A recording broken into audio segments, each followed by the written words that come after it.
안녕하세요. 저는 결혼한 지 8년이 된 주부입니다. 제게 결혼은 사랑하는 사람과의 새로운 시작이자 행복한 가정을 꾸리는 꿈이었습니다. 남편과 저는 서로에게 첫눈에 반했고 연애 시절에는 그저 마냥 좋기만 했어요. 하지만 결혼을 하고 함께 살림을 합치면서 남편과 부딪히기 시작했습니다. 바로 저희 남편이 마마보이였다는 점이었죠. 연애 때도 저랑 데이트할 때면 항상 어머님께 전화해서 저와 있었던 일을 시시콜콜 이야기했어요. 그때는 미처 몰랐습니다. 그저 부모님께 다정한 아들이라고만 생각했어요. 하지만 결혼을 해보니 전혀 달랐습니다. 저희 부부의 모든 일상, 사소한 결정 하나하나까지 시어머니를 거치지 않는 법이 없었습니다. 아침에 눈을 뜨면 출근 준비보다 먼저 시어머니께 안부 전화를 드리는 남편. 점심 메뉴부터 저녁에 뭘 먹을지까지 시어머니께 여쭤보는 모습. 처음에는 어머니와 사이가 좋구나 정도로 생각했지만 시간이 지날수록 그 정도가 심하다는 것을 느꼈습니다. 가장 충격적이었던 것은 저희 부부가 사소한 일로 다투기라도 하면 남편은 시어머니께 전화를 걸어 하소연을 했다는 점입니다. 마치 어린 아이가 엄마에게 일러 바치듯 말이죠. 그리고 남편의 이야기를 들으신 시어머니께서는 곧장 저에게 전화를 하시거나 집으로 찾아오셔서 다짜고짜 저를 다그치셨습니다. 우리 아들이 뭘 그렇게 잘못했다는 거냐? 우리 아들이 너 때문에 힘들어하잖아. 시어머니께서는 남편의 입장에서만 모든 것을 판단하셨고 제 이야기는 들으려 하지 않으셨습니다. 오롯이 자신의 아들 편에 서서 저를 몰아붙이셨죠. 그때마다 저는 마치 남편과 시어머니 두 사람에게 공격받는 기분이었습니다. 저희 부부의 일에 왜 시어머니가 이렇게 깊숙이 개입하시는지, 왜 남편은 모든 것을 어머니께 이야기하는지 정말 이해할 수가 없었고 큰 충격을 받았습니다. 결혼 전에는 상상조차 할 수 없었던 일이었습니다. 이게 결혼 생활이 맞나? 하는 생각에 매일 밤 눈물로 베개를 적셨습니다. 남편에게 서운함을 이야기해봐도 남편은 엄마는 원래 그래. 내가 이해해줘. 라는 말만 되풀이할 뿐이었습니다. 그렇게 저는 마마보이 남편과 아들밖에 모르는 시어머니 사이에서 홀로 힘든 시간을 보내야만 했습니다. 제가 꿈꾸던 결혼 생활과는 너무나 다른 현실 속에서 저는 매일매일 충격과 실망감을 느끼며 지쳐갔습니다. 시간이 흘러 결혼한 지 어느덧 8년이 되었습니다. 결혼 후 얻은 소중한 아들이 5살 어린이가 되었어요. 저희 부부에게는 아이라는 큰 변화가 찾아왔지만 저희 집의 풍경은 결혼 초와 달라진 게 없었습니다. 남편은 여전히 모든 중요한 결정에 앞서 시어머니께 허락을 구했습니다. 아이의 유치원을 정할 때도 주말에 가족 여행을 계획할 때도 남편은 늘 엄마한테 먼저 여쭤보고. 라고 말했습니다. 심지어 아이 옷 하나를 살 때도 시어머니의 의견을 물어보는 남편을 보며 저는 내가 이 집에서 아내이자 엄마로서 결정권이 있는 사람인가 하는 근본적인 의문이 들었습니다. 가장 힘든 것은 제 목소리가 투명인간 취급을 받는다는 것입니다. 남편에게 결혼 생활에 대한 제 생각이나 감정을 조심스럽게 이야기해도 남편은 진지하게 듣기보다 엄마는 그렇게 생각 안 하실걸? 혹은 엄마가 서운해하시면 어떡해? 라며 시어머니의 반응만을 먼저 걱정합니다. 마치 제가 시어머니의 감정을 상하게 하지 않도록 조심해야 하는 의무가 있는 사람처럼 말이죠. 제 감정은 그 어디에도 설 자리가 없었습니다. 시어머니 앞에서는 더 심해집니다. 아이의 교육 문제나 저희 부부의 미래 계획에 대해 시어머니께서 의견을 강하게 말씀하실 때 저는 제 생각을 이야기하기가 두렵습니다. 제가 시어머니의 의견에 조금이라도 다른 이야기를 꺼내면 그건 곧 시어머니의 기분을 상하게 하는 불효나 반항으로 비춰질까봐 입을 다물게 됩니다. 수십 번 삼킨 말들은 제 가슴 속에 응어리처럼 쌓여만 갔습니다. 일상의 사소한 순간들도 스트레스의 연속입니다. 예를 들어 시어머니께서 예고 없이 저희 집에 오셔서 남편과 아이에게는 살갑게 대하시다가도 저에게는 집안이 이게 뭐냐? 하며 툭 던지시는 말씀 한마디에 하루 종일 기분이 망가지기도 합니다. 남편은 그런 상황에서도 엄마는 걱정돼서 하시는 말씀이야. 라며 시어머니를 두둔할 뿐 제 마음은 전혀 알아주지 않습니다. 특히 명절이나 가족 모임 때의 스트레스는 극에 달합니다. 시어머니께서는 친척들 앞에서 은근히 저를 깎아내리거나 남편 자랑을 늘어놓으시며 저를 민망하게 만드십니다. 그때마다 남편은 어색하게 웃기만 할 뿐 저를 위해 나서주지 않습니다. 혼자서 그 모든 상황을 견뎌내야 할 때 저는 이 집안에서 철저하게 혼자라는 외로움을 절감합니다. 아이 앞에서 일부러 더 밝게 웃고 남편과 시어머니 앞에서는 아무렇지 않은 척 가면을 쓰는 제 모습에 스스로 지쳐갑니다. 속으로는 천불이 나고 눈물이 나는데 겉으로는 늘 괜찮은 척 연기해야 하니 정신적으로 소모가 너무 큽니다. 밤이 되면 잠 못 들고 천장을 보며 내가 뭘 잘못했나, 어떻게 해야 이 상황에서 벗어날 수 있을까 하는 생각에 잠겨 괴로워할 때도 많습니다. 저는 그저 남편과 서로 존중하며 행복한 가정을 꾸리고 싶었고 시어머니와는 어렵지 않은 정도의 좋은 관계를 유지하고 싶었을 뿐입니다. 하지만 마마보이 남편과 아들바보 시어머니라는 두 개의 벽은 제가 아무리 노력해도 허물어지지 않았고 그 벽에 부딪힐 때마다 저는 깊은 좌절감과 함께 심한 스트레스에 시달리고 있습니다. 몸과 마음이 모두 지쳐버린 기분입니다. 그러다 결국 15년 동안 쌓인 스트레스와 분노가 터지고야 말았습니다. 그날은 아이가 유치원에서 돌아와 간식을 먹고 있는 저녁 시간이었습니다. 시어머니께서 별다른 연락 없이 불쑥 저희 집에 찾아오셨습니다. 언제나처럼 남편은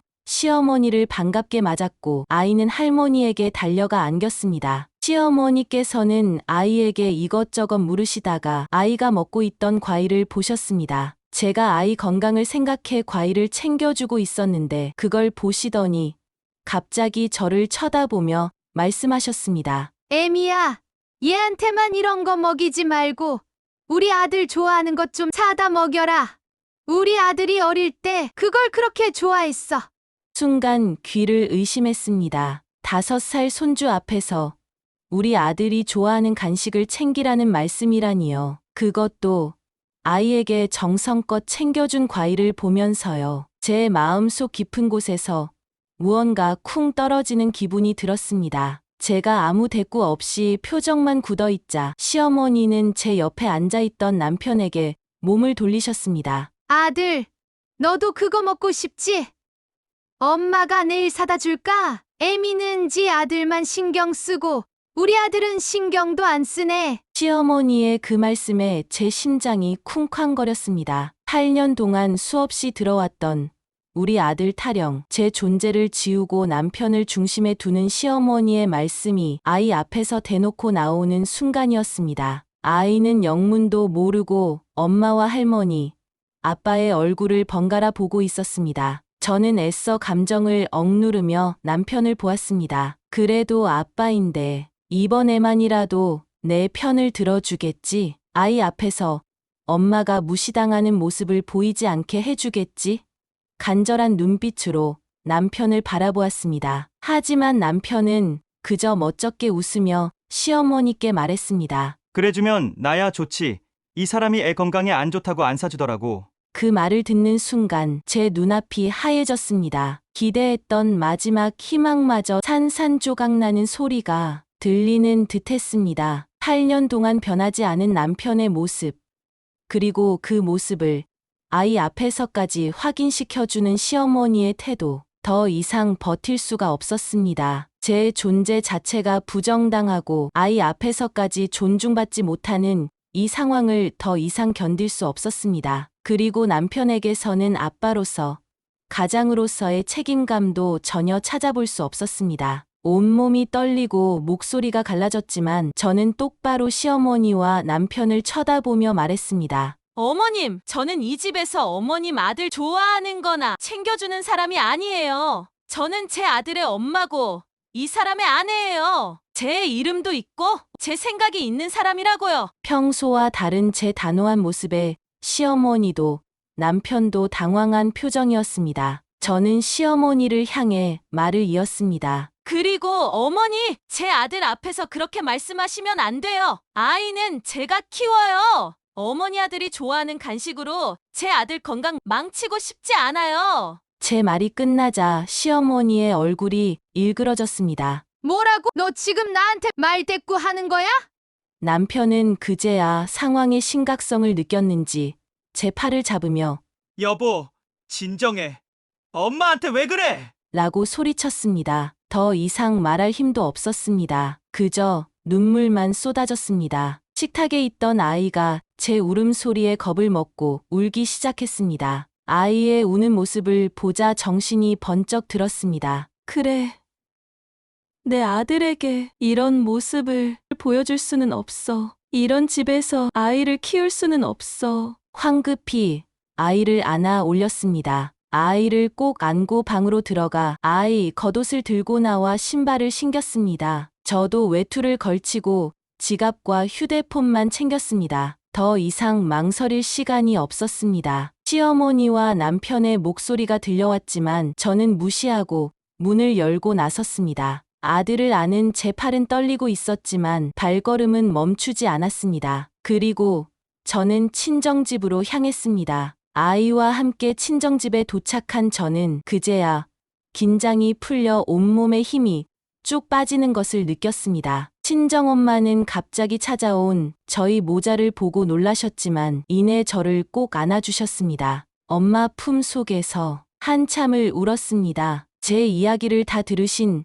엄마는 아무 말씀 없이 그저 제 등을 토닥여 주셨습니다. 그 품이 얼마나 따뜻하고 안전하게 느껴졌는지 모릅니다. 친정집에 머무는 동안 제 휴대폰은 계속 울렸습니다. 남편에게서도 시어머니에게서도 전화가 왔습니다. 하지만 받지 않았습니다. 아직은 그 누구와도 이야기할 마음의 준비가 되지 않았고 다시 스트레스 속으로 들어가고 싶지 않았습니다. 전화가 올 때마다 심장이 철렁했지만 꾹 참고 모두 무시했습니다. 며칠이 지나자 시어머니께서 제가 자신의 전화를 계속 받지 않아 단단히 화가 나신 모양이었습니다. 결국 최후의 수단으로 제 친정엄마에게 직접 전화를 거셨습니다. 거실 소파에 앉아 아이와 함께 그림을 그리고 있었을 때 친정엄마의 휴대폰 벨소리가 요란하게 울렸고 화면에 뜬 발신자 이름을 보신 엄마의 표정이 살짝 굳어졌습니다. 수화기 너머로 들려오는 시어머니의 목소리가 워낙 커서 저는 제 귀로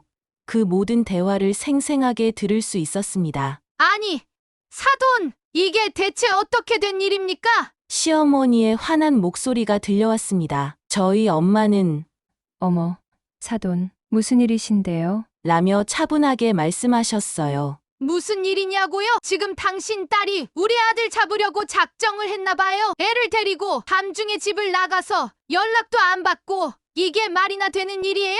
라며 쏘아붙이기 시작했습니다. 밤중에 집을 나간 건 그만한 이유가 있었겠죠? 라며 저희 엄마가 대답하셨습니다. 아니, 이유가 있다니요? 우리 아들이 뭘 그렇게 잘못했는데요? 다 애미가 성격이 모나서 그런 거 아닙니까? 대체 딸 자식 교육을 어떻게 시키셨길래 시어미한테 대들고 하늘 같은 남편을 힘들게 해요? 시어머니의 말에 눈물이 핑 돌았습니다. 친정엄마는 잠시 말이 없으셨습니다. 사돈 지금 우리 애들이 몇 살인지 아세요? 친정엄마의 목소리 톤이 싸늘하게 바뀌었습니다. 아니, 갑자기 나이를 왜 물어요? 40이 넘었죠? 시어머니는 당황한 듯 보였어요. 네, 맞아요. 40이 넘은 성인입니다. 사돈 아드님도 40이 넘었고요. 그래서요. 시어머니가 다시 언성을 높여 대답했습니다. 그래서요?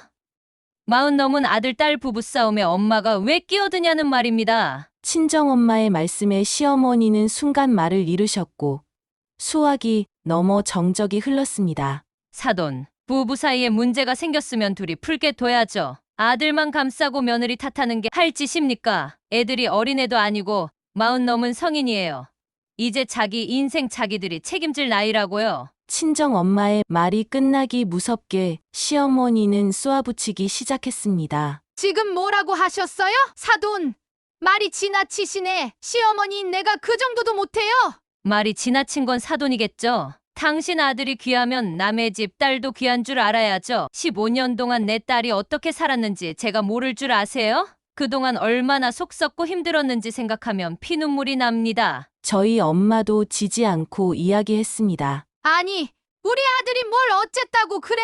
우리 아들은 아무 잘못 없어요. 잘못 없다고요? 40 넘은 아들이 부부싸움하고 엄마한테 일러 바치고 엄마는 또 좋다고 며느리 잡고 이게 정상입니까? 당신 아들 좀 그만 감싸세요. 당신 아들이 마마보이가 된 게 누굴 닮아서 그렇겠어요? 친정엄마의 목소리는 떨렸지만 그 떨림 속에는 15년 동안 딸이 겪은 고통에 대한 분노와 딸을 지키려는 강한 의지가 담겨 있었습니다. 사돈, 앞으로 부부 사이의 문제는 둘이 알아서 할 겁니다. 더 이상 저한테 전화해서 따지지 마시고 애들 문제에 사사건건 끼어들지도 마세요. 한 번만 더 이러면 그때는 이혼까지 생각하셔야 될 겁니다. 이만 끊겠습니다. 말을 마친 친정엄마는 더 들을 것도 없다는 듯 차갑게 전화를 끊어버리셨습니다. 친정엄마는 숨을 고르며 저를 바라보셨습니다. 저는 울음을 멈추고 얼어붙은 듯 그 자리에 앉아 있었습니다. 저희 엄마 입에서 그런 강하고 자극적인 말들이 나올 줄은 상상도 못했습니다. 놀라움과 함께 가슴속에 맺혔던